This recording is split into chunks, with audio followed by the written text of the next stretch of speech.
Huge welcome everybody to Eigen TV. Today we've got an exciting topic for you and we'll be talking about the future of digital twin. Dave Hodgson and Andrew Delugar have joined us from KBR. And if you actually go back on our YouTube channel, you'll be able to see that we did an entire digital twin series with these two lovely gentlemen. So please do go back and watch that. And of course, if you've got any comments whatsoever, pop them below and we will get back to you as quickly as we can. So a huge welcome. Thank you so much for joining us. So here's a thought then. How much of the interaction with the digital twin do you think is going to be structured, as in a defined process, versus unstructured? So Dave, you've talked about engineers. We mustn't alienate the engineers. So that's implying that the main users will be the engineers. But in my experience, a lot of the work that's being done day to day is ad hoc at the engineering level, because it's root cause analysis, it's validating work plans. And so you need, what you need to look at changes based on what you've got to do. But there's other work processes that are going on that are more structured.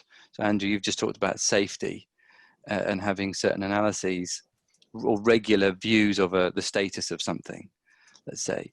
An ad hoc use of a digital twin might require quite a high level of competency to be able to sort of ask the right questions, whereas a structured approach could be, you could hide a lot of that complexity and it might just be a fixed view. So do you think the audience will be across the organization then, with a variety of these different types of users?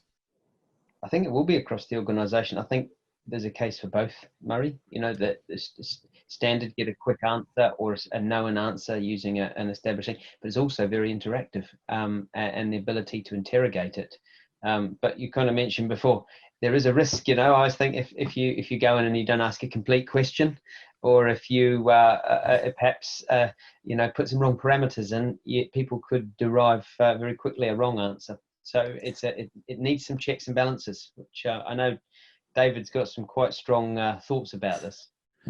Yeah, you absolutely need checks and balances. You need checks and balances in anything you do, especially when safety is paramount and not spending excessive amounts of money, losing control of a project and that kind of thing. But from a point of view of the structure, I think the ideal should come when the structure is so elegant that you don't really notice it, or it's so much part of our thinking. I mean, engineers are actually structured people. We go about problem solving in a very structured manner. It sticks out like a sore thumb when they don't. I think the same is true of the way we would interact with the digital twin. But I'm just thinking of the analogy. Do you remember a very long time ago when they introduced Windows 3.1? There was you could move windows around and you could have windows within windows and you could click on a little X at the top and you could close the application and stuff. That was, before that, you had to know DOS and you had to type all the stuff in. And I think that's a good analogy. Behind Windows is DOS, but the way it's presented to you is kind of easy and user-friendly and nice. And I mean, Windows 3.1 is so ancient now and such a sort of, my goodness, did they do that in those days? But at the time, it was revolutionary.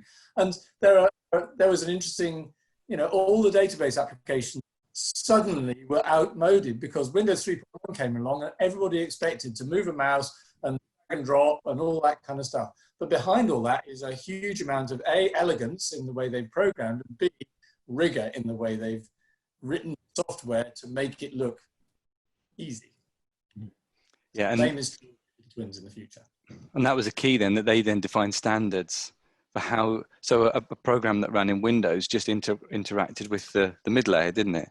Yes. And Windows handled all the drivers of the hardware underneath. And it became kind of plug and play.